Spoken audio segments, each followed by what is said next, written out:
Opportunities రాకపోవడానికి కూడా reasons ఏంటి? అంటే వచ్చిన ఆపర్చునిటీస్ అంతా వెనక్కి వెళ్ళిపోవడానికి అండ్ లైక్ నేను ఫస్ట్ మెల్ట్ అవ్వను, బెండ్ అవ్వను. సో వాళ్ళు అడిగింది నువ్వు ఇవ్వట్లేదు అంతే. ఇవ్వను, అది ఆడికి తెలుసు.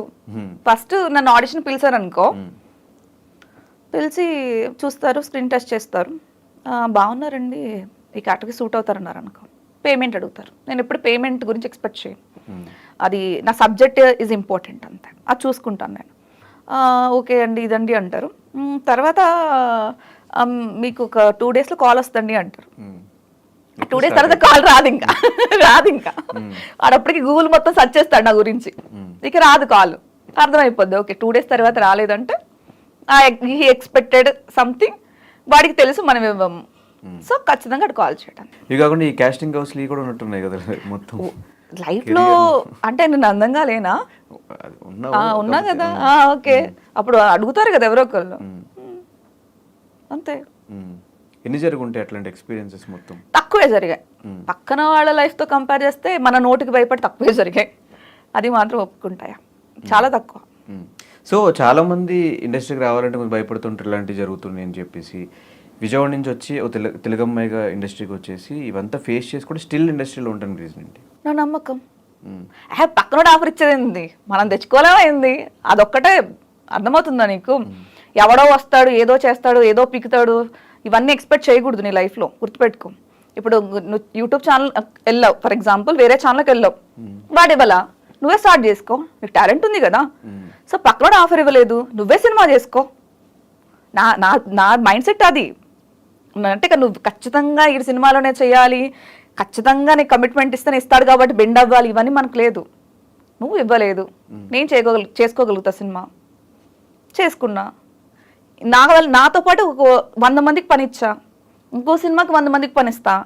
ఇలా కాస్టింగ్ కౌచ్ లేకోకుండా లేడీ డైరెక్టర్, లేడీ ప్రొడ్యూసర్ కాబట్టి కంఫర్టబుల్గా నాతో వచ్చి ఓన్లీ టాలెంట్ చూసుకొని నేను తీసుకోగలుగుతా.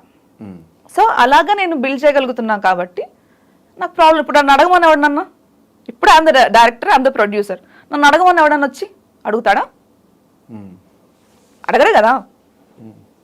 అంతే. అంటే ఒక సీజన్ 2 అప్పుడు ఒక కామనర్గా, ఒక మిడిల్ క్లాస్ అమ్మాయిగా హౌస్లోకి వెళ్ళిన సంజనాకి ఇన్ని డబ్బులు ఎక్కడ? మిడిల్ క్లాస్ అని ఎవరు చెప్పాడు? ఆ టైంలో ప్రోమోలు అదే కదా చెప్పింది. అంటే ఇప్పుడు మిడిల్ క్లాస్ అంటే what is the middle class mean? అంటే బస్ ఎక్కి బస్సులో తిరుగుతున్నా, నాకు అప్పుడు కారు అట్లా ఏం లేదు. అంటే ఒక 6 లక్షల రూపాయల బ్యాగ్ యూజ్ చేస్తూ ఒక సినిమా ప్రొడ్యూస్ చేసే అన్ని డబ్బులు వచ్చినాయి అంటే ఎలా? ఈ 5-6 years లో ఈ జర్నీ 5-6 years హౌస్ లో మాకు కామనర్ ఒక మిడిల్ క్లాస్ అమ్మాయిని, అదేంటి? నాకు బిగ్ బాస్ కాల్ రావడమే అమెరికాలో వచ్చింది. నాకు తెలుసా విషయం? తెలుసా? బిగ్ బాస్ కాల్ నాకు అమెరికాలో వచ్చింది. మరి కామనర్ చాలా మిడిల్ క్లాస్ అమ్మాయి అమెరికాలో ఎలా ఉంటుంది? అది వదిలేస్తే నా ఏబీ ఎక్కడ జరిగింది తెలుసా? దస్పల్లాలో జరిగింది. తెలుసా ఎక్కడ జరిగింది తెలుసా? ఏబీ చూడు, దస్పల్లా హోటల్లో జరిగింది. అక్కడ ఆ స్విమ్మింగ్ పూల్ అని దస్పల్లా హోటల్. మరి అప్పటికి నేను దస్పల్లాకి వెళ్ళి అమెరికా ఫ్లైట్ ఎక్కి వచ్చిన దాన్ని నువ్వు చెప్పినట్టు 5 లక్షల బ్యాగ్ కొనుక్కోలేనా? 2 కోట్లు పెట్టి సినిమా తీసుకోలేనా? మిడిల్ క్లాస్ అంటే మీరు చెప్పింది ఏంటి?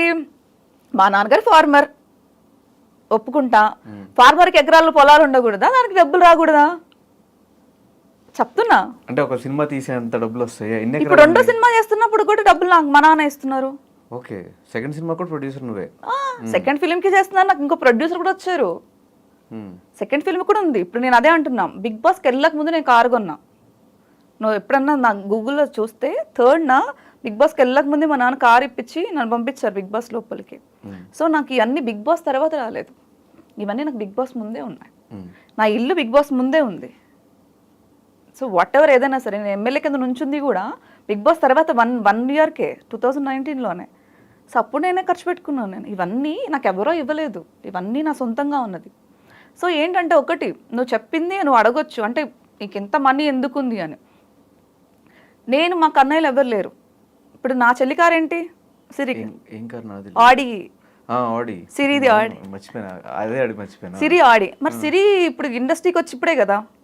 సో అది మా డాడీ కొనిచ్చిన కారే కదా. ఇప్పుడు నువ్వు చెప్పినట్టు నేను సంపాదించాను ఉండొచ్చు, నేను డబ్బులు అంటే ఇప్పుడు దానికి 70 లక్షలు 80 లక్షలు కారు ఉంది అంటే అది మేము కొనుక్కున్న కారే కదా. సో ఇప్పుడు నాకంటే నేను కొనుక్కున్నా, నేను ఇప్పటికి ఇంకా స్టిల్ దేంట్లో తిరుగుతున్నా, i20లో తిరుగుతున్నా.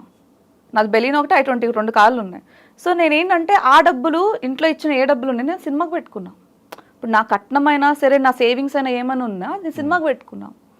సో వాళ్ళకి ఫ్యాషన్స్ ఉంది కాబట్టి కార్కు పెట్టుకున్నారు మా చెల్లి వాళ్ళు. అంటే నాకు తెలిసి సీజన్ 2 అప్పుడు ఒక రూమర్ ఉంది, ఈ కామనర్స్ లో ఒకళ్ళు డబ్బులు ఇచ్చి వెళ్ళారు బిగ్ బాస్ హౌస్ కి అని. అది సంజన అలాంటప్పుడు ఎక్కువసేపు ఉంచేవాళ్ళు కదా బా. 1 వీక్ ఎందుకు తీసేస్తే రచ్చరచ్చ చేసేదాన్ని కదా మరి, డబ్బులు ఇచ్చిన దాన్ని అయితే.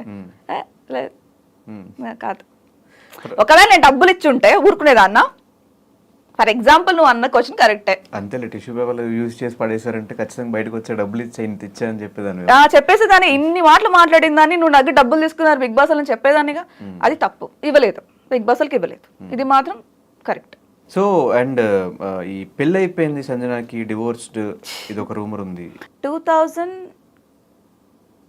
నేను ఎస్టీవీ జాయిన్ అయ్యా ఫస్ట్. తర్వాత 2012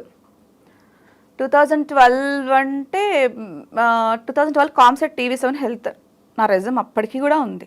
సో నేను మళ్ళీ 2015 మిస్ ఏపీకి నేను వెళ్ళాను. 2016 మిస్ హైదరాబాద్ నేను. తర్వాత నా హుక్కా పార్లర్ ఒకటి ఉండే. తర్వాత 2017 నేను సినిమా నేనే రాజు నేనే మంత్రి చేశాను. 2018 నేను బిగ్ బాస్కి వెళ్ళాను. 2019 నేను దీంట్లో ఉన్నాను, అంటే ఎలక్షన్ దాంట్లో ఉన్నాను. 2020 నేను కోవిడ్ ఉంది. 2021 నేను నీకు నాకు పెళ్ళంట సినిమా రిలీజ్. 2023, 24 వరకు నువ్వు చూస్తూనే ఉన్నావు. సో ఈ మధ్యలో ఎక్కడ పోయింది నేను? ఇప్పుడు అయినప్పుడు ఏదన్నా ఉండాలి కదా. ఇప్పుడు 10 సంవత్సరాల నుంచి మీ కళ్ళ ముందే ఉంటే ఎప్పుడు పోయింది? అసలు ఏ నిప్పు లేకుండా పొగ ఎందుకు వచ్చింది? అసలు ఏమి లేకుండా రూమర్ ఎందుకు వచ్చింది? అయింది అనుకున్నా నాకు బాధ లేదు. అయితే అయింది, ఇప్పుడు ఏంటి ప్రాబ్లం? ఇప్పుడు అయితే నాకు ఇన్ని చెప్పిందని అయితే అయిందని చెప్తా, నాకేం ప్రాబ్లం? అదే పెద్ద నేరం ఘోరమేం కాదు కదా. సో అవుతుందని చెప్పండి. మీకు 10 years నుంచి మేము ముందే ఉన్నా కదా నేను. దీంట్లో ఎప్పుడయింది, ఎప్పుడు బ్రేకప్ అయింది, ఎప్పుడు వచ్చింది? లవ్ ఉంది చెప్పా బ్రేకప్ అని. సో అలాగే చెప్తాను నేను. నీకు లవ్ ఉంది లేదు అని కూడా చెప్పాల్సినంత అవసరం లేదు కదా నాకు.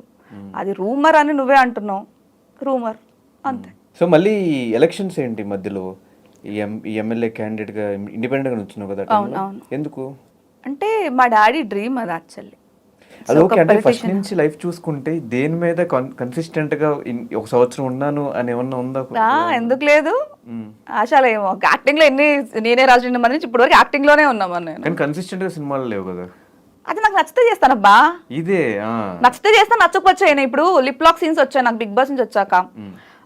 కొంచెం బోల్డ్ క్యారెక్టర్స్ వచ్చాయి. ఇప్పుడు నా ప్రొఫైల్ అంతా చూడు, నేను ఇక్కడే ఉన్నాను కదా.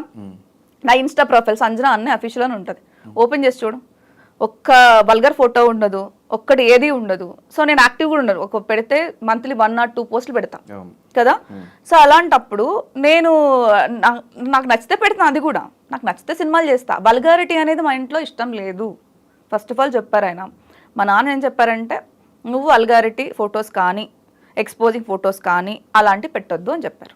అదొకటే చెప్పారు. లిప్ లాక్ ఫిలిమ్స్ కానీ అలాంటివి కూడా చేయొద్దు అన్నారు. నాకు అలాంటి సినిమాలు వచ్చాయి, నేను చేయనని చెప్పా.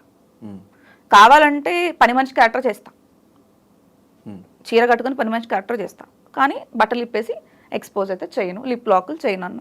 చాలా సినిమాలు అలాగే పోయాయి. కొన్ని కమిట్మెంట్స్తో పోయాయి, కొన్ని దాని వల్ల పోయి, కొన్ని కమిట్మెంట్స్ వల్ల పోయాయి. కొన్ని హీరో నచ్చకో డైరెక్టర్ నచ్చకో తీసేశారు. సో దానికి మనం ఏం చేస్తాం, నచ్చిన సినిమా, నాకు నచ్చిన సినిమా కొన్ని సినిమాలు నేను చేశాను. ఫర్ ఎగ్జాంపుల్ దీని ప్రియదర్శి పేరు కింద చేశాను నేను. ఏంటి,